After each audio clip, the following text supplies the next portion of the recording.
Selain menjadi pusat perdagangan yang ada di kota Surabaya, Kembang Jepun juga menjadi pusat tempat ibadah Tridharma, yakni Buddha, Konghucu, dan Taoisme. Salah satu tempat ibadah paling terkenal adalah Kelenteng Sukaloka. Kelenteng ini terletak di Jalan Coklat yang telah berusia ratusan tahun dan menjadi saksi sejarah toleransi beragama di kota Surabaya. Kelenteng Sukaloka terletak di Jalan Coklat nomor 2 kota Surabaya. Kelenteng Sukaloka ini merupakan tempat ibadah umat Tridharma sekaligus sebagai tempat pelestarian budaya yang saat ini masih tetap eksis. Namun sayangnya, minat pemuda untuk mengunjungi kelenteng ini semakin tahun semakin menurun. Sehingga hal tersebut menimbulkan pertanyaan bagi kami, yaitu mengenai adanya dekadensi moral. Untuk yang saat ini kita memang agak berkurang ya untuk yang muda-mudinya, apalagi kalau yang di daerah di Surabaya. Tapi kalau yang di daerah-daerah itu kemarin kita ada mukerda ya, kita bahas itu. Jadi salah satu cara untuk menarik minat mereka itu dengan cara misalnya mengadakan seperti ada kesenian tari-tarian atau terus kemudian kegiatan apa yang bikin muda-mudi itu tertarik gitu. Yang di daerah-daerah seperti di Jombang, kemudian di Banyuwangi itu Pasuruan agak banyak. Tapi kalau yang di Surabaya kita belum ya, mungkin nantinya kita bakalan ke sana. Seperti barongsai atau apa itu kan yang muda-mudi senang ya ada kegiatan. Sini kan memang relatif masih tua, udah tua-tua sih ini. Jadi kita mungkin belum melirik ke sana. Tapi nantinya bakalan ke sana lah ininya kita nanti ke depannya. Kalau yang hari besar sih biasanya mereka datang ininya sih ya untuk sembahyang gitu aja. Kemudian kalau yang untuk barongsai itu biasanya kita panggil dia, tolong ini kan memang nggak semuanya kita mengingat lahan kita juga nggak terlalu gede ya. Jadi untuk pertunjukan barongsai itu biasanya kita adakan paling kalau nggak waktu setelahnya Imlek, jadi waktu Cap Gome. Kalau waktu Imlek itu kita nggak ngadakan karena memang mengingat tempat kita yang kecil. Sedangkan kalau misalnya ada barongsai malah mereka nggak fokus untuk ibadah gitu. Ya baik, jadi kalau misalnya untuk hari-hari besar itu masih relatif lama ya? Iya, masih ramai sih ini. Tapi ya memang berkurang dibandingkan beberapa tahun sebelumnya. Itu kan memang ramai kalau dulu. Sekarang ya ramai tapi nggak seperti dulu. Kalau ini mungkin ya persentase ya, kalau saya bilang sih kalau dulu mungkin kita bisa katakanlah ngomong 80%, sekarang ya tinggal 60% kalau yang hari-hari biasa. Tapi kalau ini maksudnya dari kebesaran maksudnya seperti Imlek, kemudian ada perayaan Cap Gome, kemudian kue bulan apa itu ya sekitar 60%-an. Kalau yang hari-hari biasa waduh malah 30% kali ini ya.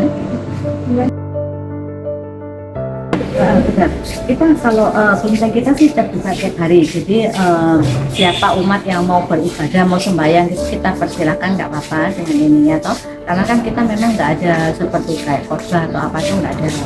Dan biasanya yang sering agak rame itu ya tanggal 1 sampai 15 penanggalan Imlek ya, ininya itu adalah ya paling nggak sekitar 10 orang gitu. Kalau hari-hari biasa ya paling mentok ya 5 orang lah ininya gitu. Kalau karakteristiknya itu ya cuma kadang-kadang tuh muda-mudi itu kan kalau kita waktu zamannya saya dulu ya mungkin kalau di situ sama orang tua kita ayo ikut ini sembahyang ini ya kita ngikut aja. Tapi kalau yang muda-mudi sekarang kan dia lebih kritis, dia tanya apa tujuan saya diajak sembahyang ini. Kita yang tua itu kamu ikut aja ya, itu akhirnya kan dia kayaknya nggak ada tujuan ngapain sekarang. Kalau muda-mudi kan kalau misalnya kita tahu tujuannya misalnya kata kamu ini loh pergi ini nanti pasti ada ininya nih kayak ya sih tepatnya saya ke sana gitu. Tapi kalau nggak ada, selama kita nggak ada tujuan ngapain aku ini ya. Muda-mudi sekarang soalnya lebih kritis, jadi makanya kita juga masih ya yang kita pola lama ini masih menggali paling kita masih harus yang berubah dengan cara seperti saya ini ngajarin ke anak saya baca juga di internet itu ya, gimana cara ini dengan begini ya kita pelan-pelan kasih arahan ke mereka, yuk ikut sembahyang ini ya nanti kamu gini, kita tahu ininya.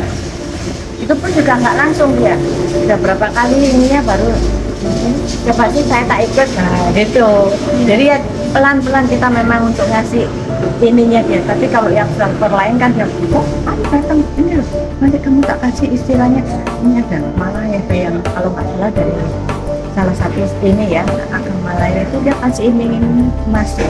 Sampai akhirnya saya datang ya berapa kilometer ini ya. Nah kalau kita kan ya mungkin karena keterbatasan dana juga kan, kita donatur juga nggak ada yang tetap ya, paling mereka dari umat yang mau berdonasi gitu aja sih ini yang nggak tetap. Makanya kita juga cara mengolah dana juga sih di sini, keterbatasan dana yang akhirnya untuk melangkah kita ininya tuh agak nggak bisa bebas gitu loh.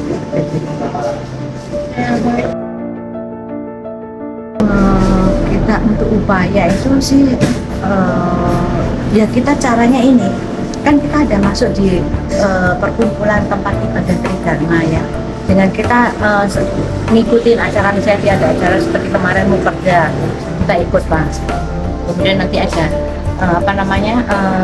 sembayangan, ada hari ulang tahun misalnya di Kertosono atau di Jombang ya kita ngikut.